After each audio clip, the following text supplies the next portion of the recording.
over-caution. Some people never will have much. They're too cautious. Now, you can also be too reckless, but you can also be too cautious. This is called the timid approach to life. I used to say, what if this happens? It's called the language of the poor. What if this happens? And on top of that, if this was to happen, look at the fix I'd be in. I better not try. To not make a decision also has a cost. And sometimes the cost of not making a decision is far worse than the cost of making a decision, even if the decision is risky. And so one of the things you can derive from that, and this is very useful, I think, is that you're screwed no matter what you do. So then you think, okay, well, I'm trying to make this decision. I'm going to go try to do something difficult. Isn't that terrifying? And you think, yeah, but wait a minute. What's really terrifying is not doing it. Fear, ladies and gentlemen, can hold you back from doing something that you know within yourself that you're capable of doing, but it will paralyze you. And it seems like you're in a hypnotic spell. I ask you a question, what is the benefit? What's the benefit of allowing fear to hold you back? What's the benefit of giving up on yourself, of not stepping out on life and taking life on? What is the benefit for you? What's the plus in that? You're going to make some mistakes. You're going to hurt some folks' feelings. You're going to create some enemies whenever you decide that you want to begin to take life on. You've got to ask yourself, how long am I going to allow this to hold me back? I like what Zig Ziglar says. He said, fear is false evidence appearing real. That is an illusion that we create in our mind. It is a state of mind that can be changed. The first thing you've got to realize is that most of the fear that you have isn't a reality. It's just built up in your head. So what you need to do to overcome your fear is to go and face it, go and look at it, go on the attack, move towards it. That's what you need to do if you're afraid of something. Don't hide from it. The more you hide from it, the scarier it gets. Don't allow that to happen. Instead, confront it, face it, and get out. You know, if you take people, and I've told you this, and you expose them voluntarily to things that they are avoiding and are afraid of, they know they need to overcome in order to meet their goals, their self-defined goals. If you can teach people to stand up in the face of the things they're afraid of, they get stronger.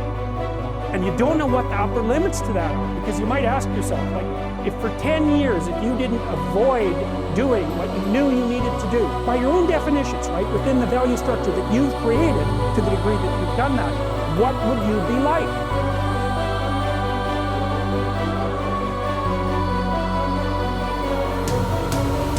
There is nothing that can resist the force of perseverance.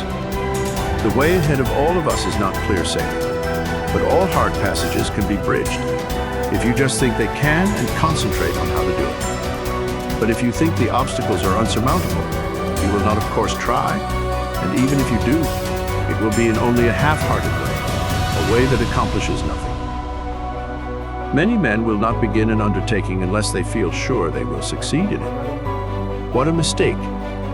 This would be right if we were sure of what we could and could not do. But who knows? There may be an obstruction there now that might not be there next week. There may not be an obstruction there now that will be there next week. The trouble with most persons is that just as soon as they see their way blocked, they lose courage. They forget that usually there is a way around the difficulty. It's up to you to find it. If you tackle something with little effort, when the conditions call for a big effort, you will of course not win. Tackle everything with the feeling that you will utilize all the power within you to make it a success. This is the kind of concentrated effort that succeeds. Most people are beaten before they start. They think they are going to encounter obstacles, and they look for them instead of for means to overcome them. The result is that they increase their obstacles instead of diminishing them. Have you ever undertaken something that you thought would be hard, but afterwards found it to be easy? That is the way a great many times. The things that look difficult in advance turn out to be easy of conquest when once encountered.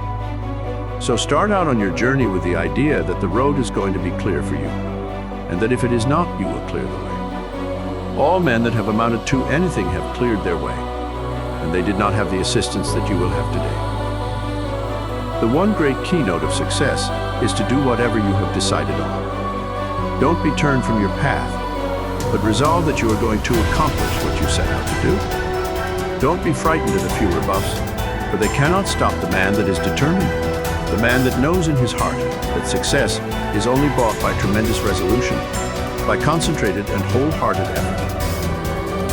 He who has a firm will, says Willink, molds the world to himself. People do not lack strength, says Victor Hugo. They lack will. It is not so much skill that wins victories, as it is activity and great determination. There is no such thing as failure for the man that does his best. No matter what you may be working at the present time, don't let this make you lose courage. The tides are continually changing, and tomorrow or some other day, they will turn to your advantage if you are a willing and are an ambitious worker. There is nothing that develops you and increases your courage like work. If it were not for work, how monotonous life would at last become. So I say to the man that wants to advance, don't look upon your present position as your permanent one. Keep your eyes open and add those qualities to your makeup that will assist you when your opportunity comes. Be ever alert and on the watch for opportunities. Remember, we attract what we set our minds on. If we look for opportunities, we find them. If you are the man you should be, someone is looking for you to fill a responsible position. So when he finds you, don't let your attention wander. Give it all to him. Show that you can concentrate your powers, that you have the makeup of a real man. Show no signs of fear, uncertainty, or doubt. The man that is sure of himself is bound to get to the front. No circumstances can prevent him.